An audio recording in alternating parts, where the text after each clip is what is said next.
नौपाड्यातील शिवानंद इमारतीमध्ये सुरू असलेल्या स्विगी इन्स्टामार्ट आउटलेटमध्ये सडलेले दुग्धजन्य पदार्थ, ब्रेड आणि अन्य खाद्यपदार्थ साठवून ठेवल्याने परिसरात तीव्र दुर्गंधी पसरल्याचा प्रकार उघडकीस आला आहे। या प्रकारामुळे नागरिकांच्या आरोग्याचा प्रश्न ऐरणीवर आला असून अन्न व औषध प्रशासनाने संबंधित आउटलेटवरती छापा टाकून सील करण्याची प्रक्रिया सुरू केली आहे। परिसरातील रहिवाशांनी या अस्वच्छतेबाबत भाजपाचे नगरसेवक संजय वाघुले यांच्याकडे तक्रार केली होती। तक्रारीनंतर स्थानिक नगरसेवक संजय वाघुले आणि शिवसेनेचे नौपाडा विभाग प्रमुख किरण नागती यांनी घटनास्थळी भेट देत तातडीने कठोर कारवाईची मागणी केली आहे। त्यांच्या पाठपुराव्यानंतर एफडीएच्या अधिकाऱ्यांनी आउटलेटची तपासणी केली। तपासणी दरम्यान अन्नपदार्थांच्या साठवणुकीत आणि स्वच्छतेच्या नियमांच्या पालनामध्ये गंभीर त्रुटी आढळल्याचं समोर आलंय। यानंतर संबंधित आउटलेट विरोधात कारवाई करत ते सील करण्याची प्रक्रिया सुरू करण्यात आली आहे, अशी माहिती स्थानिक नगरसेवक संजय वाघुले आणि शिवसेनेचे नौपाडा विभाग प्रमुख किरण नागती यांनी दिली आहे।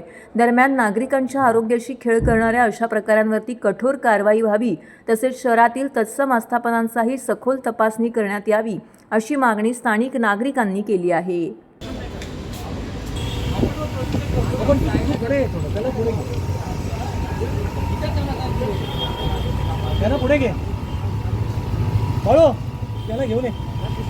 अधिकाऱ्याला त्यांच्या फूडच्या याच्यामध्ये ज्याचे काही तिथे कंडिशन नव्हत्या त्या सर्व सगळे दुरुस्त करा, तोपर्यंत दुकान सील करा। सील करायचं, काही करायचं नाही।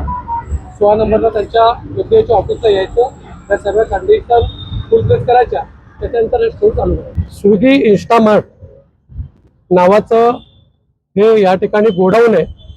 Shivanand society, MG road, Naupada या ठिकाणी गेली वर्षभर हे स्टोर या ठिकाणी चालू आहे। स्थानिक सोसायटीमधील नागरिकांच्या तक्रारी आल्या होत्या की या ठिकाणी सोसायटीच्या आवारामध्ये स्वच्छता ठेवली जात नाहीये आणि आपण बघितलंय की एक्सपायर झालेल्या दुधाच्या पिशव्या आहेत, बॉक्स आहेत आणि घाण वास सोसायटीमध्ये पसरलेला आहे। मलेरियाची साथ चालू आहे, डेंग्यूची साथ चालू आहे। या ठिकाणी 11 वाजता आल्यानंतर स्वच्छता निरीक्षक आले होते, त्यांना अरेरावी करण्यात आली की हे या प्रिमाइसमध्ये तुम्ही येऊ शकत नाही, इथे आम्ही स्वच्छता ठेवतो। त्यांना त्या ठिकाणी अरेराव केल्यानंतर त्यांनी मला फोन केला। या ठिकाणी प्रत्यक्ष घटनास्थळी आल्यानंतर त्यांच्या स्टोअरमध्ये एक्सपायरी झालेल्या काही वस्तू भेटलेल्या आहेत। एफडीआयचे अधिकारी गायकवाड साहेब या ठिकाणी आलाय, त्यांनी पंचनामा केलेला आहे। ज्या काही कंडिशन या इंस्टा डीमार्टला पाहिजेत त्या कंडिशनचं पालन या ठिकाणी केलेलं नाहीये।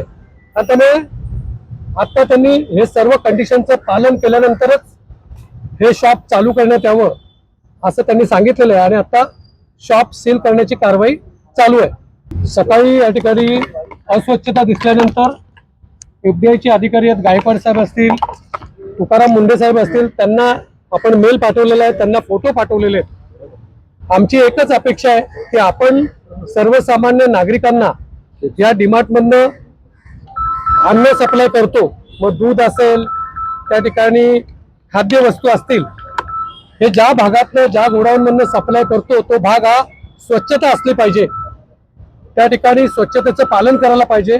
आपण बघितलं त्या ठिकाणी जे कर्मचारी आहेत त्यांची वर्षातनं 6 महिन्यातनं मेडिकल व्हायला पाहिजे, तो भाग स्वच्छता पाहिजे। आतमध्ये काही स्वच्छता नाहीये आणि स्वच्छतेचं पालन ही संस्था करत नाहीये आणि त्याच्यामुळे त्यांना एफडीआयनी या ठिकाणी ज्या काही कंडिशनचं पालन केलेलं नाहीये त्यामुळे कारवाई केलेली आहे। त्यांनी आता सील करण्याचं काम चालू केलेलं आहे। खरं तर मागील 1 वर्षापासून जसं वाघुले साहेबांनी सांगितलं इथे हे इन्स्टामार्टचं गोडाऊन आहे। अनेकदा असं होतं की इथे त्या सुळे काकू असतील, अनेक सिनियर सिटीजन राहतात, त्यांच्या तक्रारी आम्हाला वारंवार यायच्या की मोठमोठ्याने आवाज येतोय वगैरे। आम्ही रात्री नौपाडा रक्षक काम करत असताना त्यांना सांगायचो, पण आता त्यांनी सगळे लिमिट क्रॉस केले।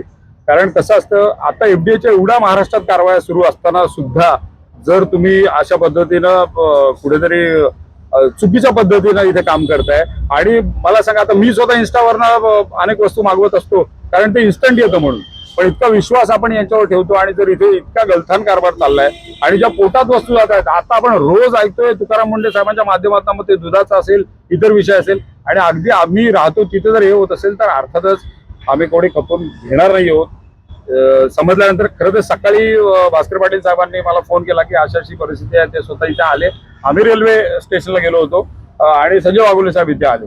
त्याच्यानंतर जे आता परिस्थिती झालेली आहे की त्यांच्यावर कारवाई तर होतीये, पण मला असं वाटतं याच्या व्यतिरिक्त जे काही असे इन्स्टाचे, स्विगीचे, जे काही ब्लिंकिटचे असे गोडाऊन असतील त्यांनी कुठेतरी मला असं वाटतं खबरदारी घ्यायला पाहिजे.